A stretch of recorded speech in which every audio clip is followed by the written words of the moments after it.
Hello everyone, welcome you all at Lokesh sir unlimited study zone. Class 11th CBSE board cum JEE mains NEET की classes चल रही हैं और इसमें हमारा जो टॉपिक चल रहा था कल हमने फिनिश किया है वन डायमेंशन मोशन कह लीजिए या मोशन या लाइन कह लीजिए। चैप्टर की एसेंशियल पूरी थ्योरी हमने आपको फिनिश कर दी है।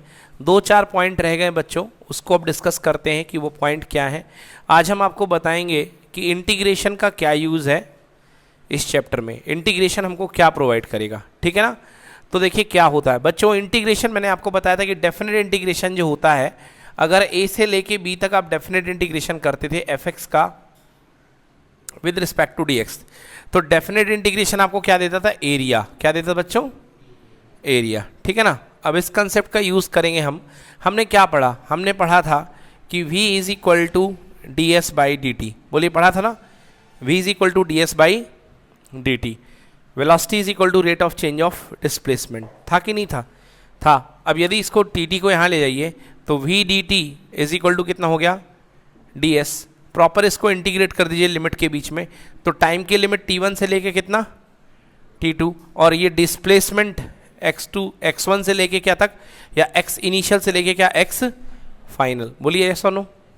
चलिए v डी टी, अब v डी टी इसको ऐसे कर लीजिए, डी एस का कितना हो जाएगा s, और यहाँ पे हो जाएगा x इनिशियल से लेके x final is equals to V D T t1 से लेके कितना t2। ये क्या हो जाएगा सॉल्व होकर के, x final minus x initial is equals to t1 से लेकर के t2 और यहाँ पर वी डी टी। क्लियर है। इसको क्या बोलते हैं, डेल्टा x, इसी को क्या बोलते हैं s, क्या बोलते हैं s, और यहाँ t1 से लेकर के t2 और ये है vdt। vdt का मतलब क्या है, वेलोसिटी टाइम ग्राफ का एरिया।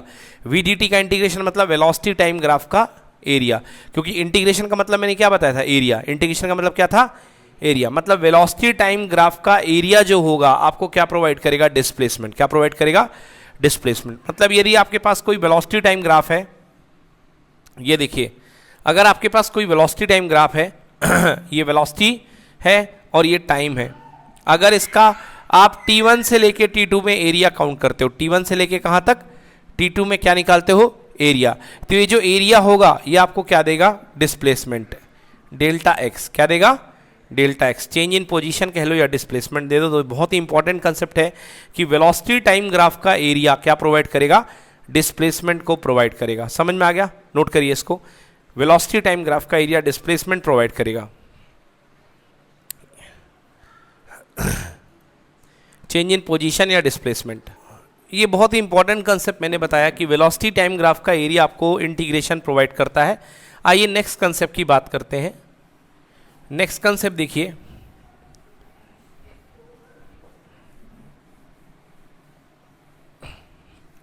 अगला कंसेप्ट है, आप जानते हैं कि एक्सेलरेशन इज इक्वल टू होता है D V by D T. Acceleration is equal to D V by D T, पलट करके लिखिए, D V by D T is equal to acceleration, D V is equals to A D T. Okay, D V को integrate कर लीजिए, कहाँ से कहाँ तक, यू से लेके वी तक, और यहाँ पर आएगा ए डी टी। डीवी का इंटीग्रेशन कितना हो जाएगा, वी, और ये हो गया यू से लेके कितना, V, equal to A D T. Time की लिमिट कितनी, t1 से लेके t2, यहाँ भी t1 से लेके t2। नाउ ये क्या बन जाएगा, change in velocity, v minus U equal to a D T, t1 से लेके कितना, t2। v माइनस यू क्या होता है, डेल्टा v। क्या होता है, delta v। So delta v is equals to a D T, t1 से लेके t2। क्या लॉजिक बना बच्चों, लॉजिक ये बनता है कि अगर आपके पास एक्सेलरेशन का आप टाइम t1 से लेके t2 में इंटीग्रेशन कर रहे हो, इंटीग्रेशन मतलब एरिया, इंटीग्रेशन मतलब एरिया, मतलब एक्सेलरेशन टाइम ग्राफ का एरिया निकाल रहे हो, तो ये आपको क्या प्रोवाइड करेगा, चेंज इन वेलोसिटी। क्या प्रोवाइड करेगा, हाँ, तो बिल्कुल सही बात बनी कि area of acceleration time graph will provide change in area, है ना। क्या है, area of eighty graph will provide you change in area, मतलब सॉरी चेंज इन वेलोसिटी बेटा।